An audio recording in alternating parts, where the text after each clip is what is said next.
Hola, buenas tardes.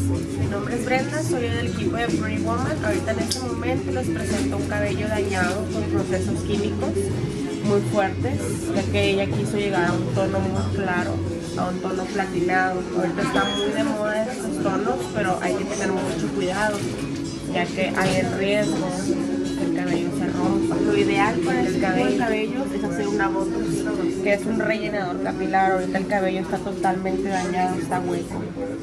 Ahorita el cabello, si lo notan, está muy dañado. Ahorita ya el cabello no está en condiciones de hacer ningún proceso.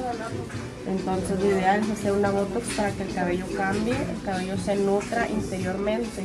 Entonces ahorita vamos a pasar a hacer el procedimiento de la botox y en un momento les presentamos cómo es.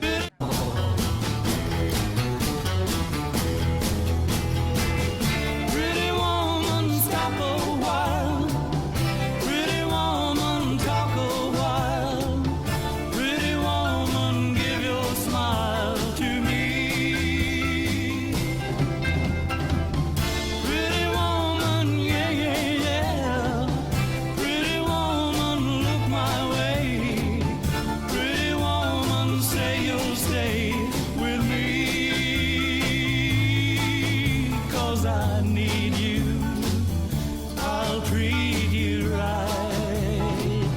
Come with me, baby, be mine tonight.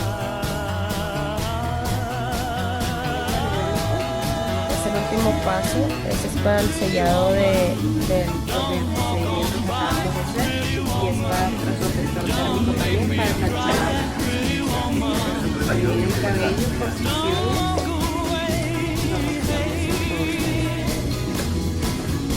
Okay, if that's the way it must be, okay, I guess I'll go on home, it's late, there'll be tomorrow night, but wait, what do I see? Nuestro resultado del efecto Botox, el cabello pues está mucho más manejable, hidratado, brillo, mejor calidad de textura. Los invitamos a que prueben este procedimiento, les va a encantar, el cabello en verdad es otro.